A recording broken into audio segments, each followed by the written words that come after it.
Hello students, देखिए all over India ऐसे बहुत सारे स्टूडेंट्स हैं जिनका मन है कि हम दिसंबर 2021 में सीएस एग्जीक्यूटिव में रैंक लेके आए। वो कैसे रैंक लेके आ सकते हैं, उसके लिए क्या स्ट्रैटेजीज हो सकती हैं, क्या चीज़ें हमें ध्यान रखनी है, वो सारा डिस्कस करेंगे। माई सेल्फ CS प्रीति सिंह। देखिए होता क्या है कि बहुत सारे बच्चों की एक इच्छा होती है, एक चॉइस होती है कि हमें इस बार CS एग्जीक्यूटिव में रैंक लेके आना है। तो उसके लिए सबसे पहले पॉइंट जो आपको ध्यान रखना है वो ये है कि आपको बोथ ग्रुप अटेम्प्ट करना पड़ेगा। अगर आप सिंगल ग्रुप अटेम्प्ट कर रहे हो तो रैंक नहीं आएगी। रैंक के लिए आपको बोथ ग्रुप प्रिपेयर करना पड़ेगा, बोथ ग्रुप देना पड़ेगा, तभी आप रैंक स्कोर कर सकते हो। एक तो ये पॉइंट है। दूसरा पॉइंट ये है कि आपका पढ़ने का तरीका, आपका स्टडी रूटीन कैसा है, आप किस तरीके से पढ़ाई करते हो। तो नंबर 1 जो सबसे पहली चीज आपको ध्यान रखनी होगी वो है रिवीजन। आपको जो अपने टारगेट्स होंगे वो बड़े नहीं रखने हैं, आपको टारगेट्स छोटे रखने हैं। जैसे मैं आपको एग्जांपल देती हूँ, बहुत सारे बच्चे ये सोचते हैं कि हमें ना पहले सारा सिलेबस कंप्लीट करना है और उसके बाद फिर हमें रिवीजन स्टार्ट करना है। जनरली ये प्रैक्टिस फॉलो करते हैं। ये प्रैक्टिस आपको नहीं फॉलो करनी है। आपको क्या प्रैक्टिस फॉलो करनी है? सबसे पहले आप 1 वीक का टारगेट लीजिए।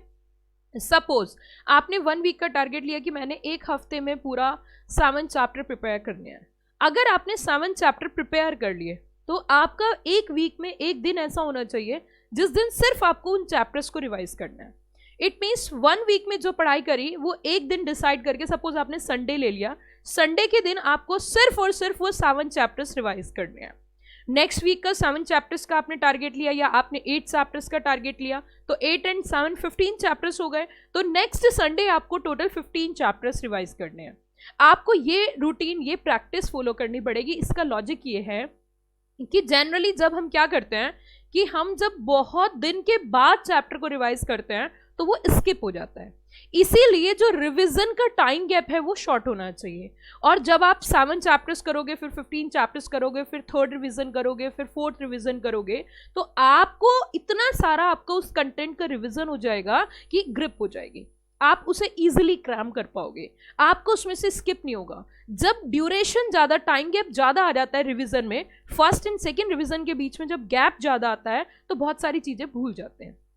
इसीलिए बच्चों ध्यान रखना है कि जो रिवीजन, अगर आपको रैंक स्कोर करनी है तो आपका वीकली रिवीजन होना चाहिए। 1 वीक में जितना सिलेबस किया उसको रिवाइज करना है, नेक्स्ट वीक में जो आपने सिलेबस कंप्लीट किया वो दोनों वीक का रिवाइज करना है, then 3rd, then 4th, then 5th। कुछ इस तरीके से आपको अपनी रिवीजन प्रैक्टिस फॉलो करनी होगी। अगली पॉइंट ये है कि बहुत सारे बच्चे क्या करते हैं कि जब एग्जाम में लिखते हैं तो उनका पेपर छूट जाता है। It means lack of writing practice. आपको अपनी राइटिंग प्रैक्टिस भी अच्छी करनी है। उसके लिए क्या करना है? देखिए कभी भी एकदम से कुछ नहीं होता है, उसके लिए धीरे धीरे आपको करना होता है। तो आपको क्या करना है कि daily basis 1 question, 2 question, 3 question past exam के क्वेश्चंस लिख के देखने हैं। जब आप क्वेश्चंस लिखोगे 1 question, 2 question, 3 question every day, तो इस तरीके से आपके पास नंबर ऑफ क्वेश्चंस बहुत सारे हो जाएंगे, आपकी अपनी राइटिंग में हो जाएंगे। उसको जहां भी नोट कर रहे हो एक ही जगह रखना है। ये नहीं कि आज 3 क्वेश्चन यहाँ करे इस सब्जेक्ट के, कल कहीं और करे, परसों कहीं और करे। उससे क्या होता है कि मल्टीपल कंटेंट हो जाता है। ऐसा नहीं करना है। आपको एक ही नोटबुक, एक ही रजिस्टर या जो भी आप लिखना चाहते हो एक ही रखना है। उसी के साथ साथ ये तीसरी बात हुई writing practice. And the last point is that कि जब आप पढ़ रहे होंगे तो पढ़ते हुए आपको क्या करना है कि कंटेंट कॉमन रखना है। कंटेंट कॉमन मतलब कि जिससे आपने फर्स्ट रिवीजन करा उसी से आपने सेकंड करा, उसी से आपने 3rd करा, उसी से आपने एग्जाम से 1 दिन पहले करा, उसी से आपने एग्जाम वाले दिन किया।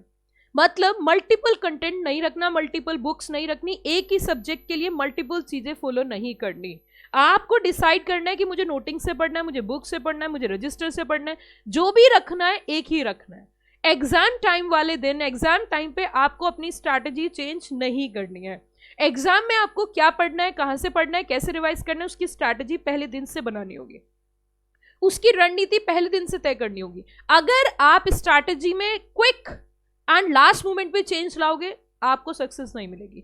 इसीलिए फर्स्ट डे से आपकी स्ट्रैटेजी बहुत साफ होनी चाहिए, क्लियर होनी चाहिए कि मुझे कैसे प्रिपरेशन करनी है, किस जगह से प्रिपरेशन करनी है, कहाँ मुझे लिखना है। मतलब कॉमन मान के चलिए आपका कंपनी लॉ का पेपर है तो उसके लिए 2 ही चीज़ें हैं कि मेरी बुक है, ये मेरी नोटिंग है, ये मेरे क्वेश्चन है, बस दैट्स इट। यहीं से मुझे करना है और मुझे एक्स्ट्रा इसके अलावा कुछ और फॉलो नहीं करना। ये कुछ ऐसे पॉइंट्स है, बहुत सिंपल सी इजी चीज़ें, ऐसा कोई टफ भी नहीं है, इनको आपको फॉलो करना है।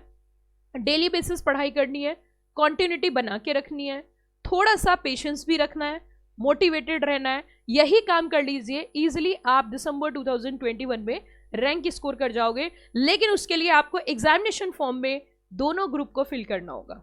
ये भी आपको पता होना बहुत ज़्यादा ज़रूरी है कि अगर बोथ ग्रुप आप दोगे तभी आपकी रैंक स्कोर होगी। ठीक है बच्चों, उसी के साथ साथ अगर आपको थोड़ा सा भी डिमोटिवेशन फील हो रहा है या कुछ और आप सीएस से कनेक्टेड जानना चाहते हो कि किस तरीके से पढ़ाई करें, कैसे पढ़ाई करें, तो इसी वीडियो के डिस्क्रिप्शन बॉक्स में मोटिवेशनल वीडियोज़ का लिंक है, आप वहाँ क्लिक कर सकते हो। सीएस एग्जीक्यूटिव के बहुत सारे लेक्चर्स जो हैं आप इसी वीडियो के डिस्क्रिप्शन बॉक्स पे जा सकते हो। और हमारे चैनल से जुड़े रहने के लिए और CS प्रीति सिंह क्लासेस से कनेक्ट होने के लिए आप इसी वीडियो के डिस्क्रिप्शन बॉक्स में टेलीग्राम चैनल पे क्लिक करके कनेक्ट हो सकते हो। फिर मिलेंगे एक नई वीडियो के साथ। Thank you, have a wonderful day.